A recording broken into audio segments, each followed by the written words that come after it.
Beneficiários do Auxílio Brasil e do BPC vão poder pedir empréstimos consignados. Para quem recebe o Auxílio Brasil, as prestações vão poder comprometer, no máximo, 40% do benefício. Para quem recebe o BPC, o limite é de 45%. A lei também aumenta a margem de consignado de aposentados e pensionistas para 45%. E para 40% no caso dos trabalhadores com carteira assinada. A gente quer fazer uma matéria explicando quais são as regras, mas também a gente acha importante fazer esse alerta sobre os riscos de um crédito consignado em cima de uma parcela de um benefício social, né? Então, primeiro, queria saber do senhor quais são os pontos dessas regras. A gente sabe que ainda falta uma regulamentação, mas que, né, quem tem a intenção precisa prestar atenção.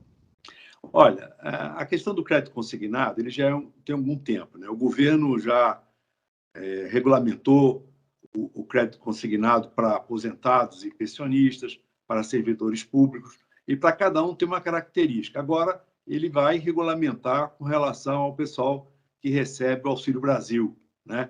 Então, ele vai estabelecer que o endividamento e o comprometimento da renda tem que ficar em torno de 40%, né? E, de qualquer forma, o Ministério da Economia deve regulamentar, criar um convênio para que as instituições que vão fazer esse tipo de empréstimo e financiamento possam se habilitar, né, como aconteceu com os aposentados e com os servidores públicos, né? Então, tem as regras próprias, né? Do ponto de vista prático, deve colocar algumas questões com relação a não ter aquele assédio, né, da instituição financeira em cima da pessoa, para que ela possa ser livre na escolha desse empréstimo. Agora, especificamente com relação ao pessoal que recebe o auxílio, está me ouvindo? Tô sim. Tá. A gente tem umas características com relação ao valor, né?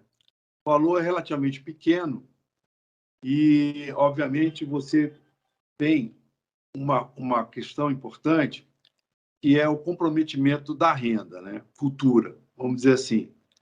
É triste porque as pessoas que estão envolvidas nesse programa, elas não sabem nem o que é prestação, não sabem o que é juros, não sabem o que é empréstimo. Então, tem que ter muito cuidado com relação à educação financeira, para que elas não se endividem e não comprometam esse rendimento futuro que é tão importante para elas, né? Então, do ponto de vista prático, tem dois aspectos que devem ser alertados. Primeiro é com relação ao assédio das instituições com relação ao oferecimento desse tipo de empréstimo. E o outro é com relação a eventuais golpes, né?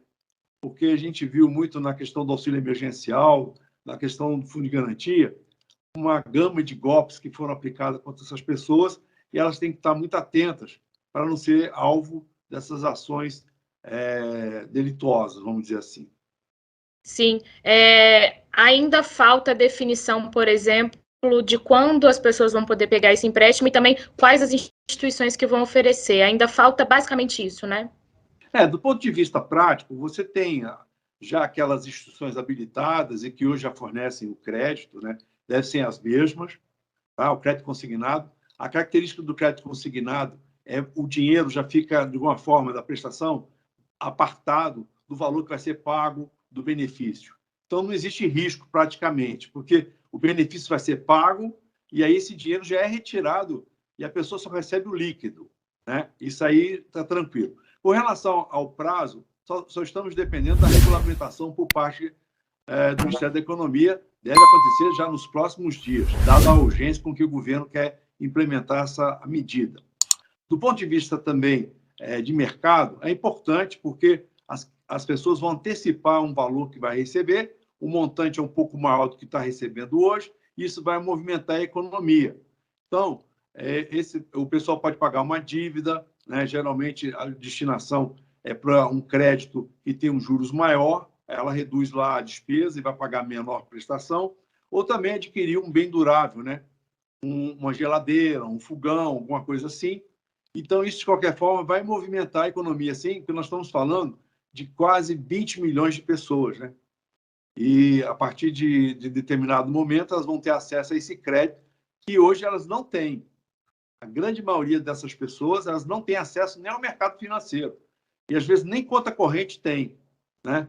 Recebe via poupança, alguma coisa assim. Então, é muito complicado do ponto de vista operacional e logístico esse tipo de crédito. Mas me parece que o governo vai fazer um planejamento, esperamos isso, né? E que não cria nenhum imbróglio aí para as pessoas, né? Que realmente precisam desse dinheiro, né? A verdade é essa.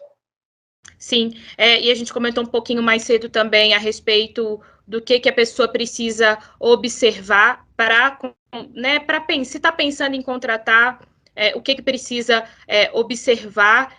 E queria que o senhor desse um exemplo, a gente tenta ser o mais didático possível nas reportagens para, de fato, conseguir traduzir, né? Se a gente pudesse dar alguns casos ali em que, de fato, esse empréstimo pode vir a ser benéfico e outros que não, que seria melhor a pessoa pensar um pouquinho mais, esperar um pouquinho mais para depois decidir se pegaria ou não. Tá bom. A primeira questão importante é a taxa de juros que vai ser cobrada, né?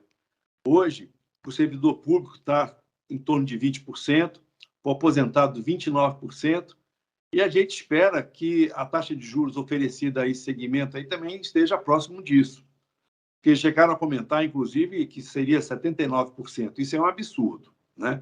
Então, se a taxa de juros for muito alta, a primeira questão é não tomar um empréstimo. Tomar cuidado. Segundo, a questão de pegar esse dinheiro para gastos corriqueiros, né?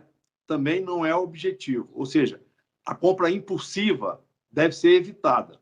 Então, a primeira questão é sentar e fazer um planejamento. O que eu preciso, o que eu quero fazer com esse dinheiro. E a partir desse mapa mental, e até a pessoa vai sair e decidir qual o valor que ela vai tomar. E ela não tem que olhar, pegar o máximo, né? Ela tem que pegar o que ela realmente precisa. Então, do ponto de vista de valor, a gente acredita que esse crédito vai situar em torno de 3 mil, 4 mil reais, né? O que então eu posso comprar com isso? Lembrando que tem que também se definir o prazo, né? Existe um prazo hoje de 48 meses, não sei se isso vai ser mantido para esse tipo de linha, nós vamos ter que aguardar a decisão do Ministério da Economia. Então, esse dinheiro ele deve ser utilizado realmente de uma forma planejada, né? Para que a pessoa possa ter a ideia, a noção de que ela não vai ter esse recurso no futuro. Porque quando ela receber o benefício daqui a um ano, vai deduzir a prestação. E nem está garantido ainda que, a partir de 1º de janeiro, o benefício continue como R$600. Esses R$600 é até 31 de dezembro. Não está definido. Então, todo esse cuidado deve ser observado.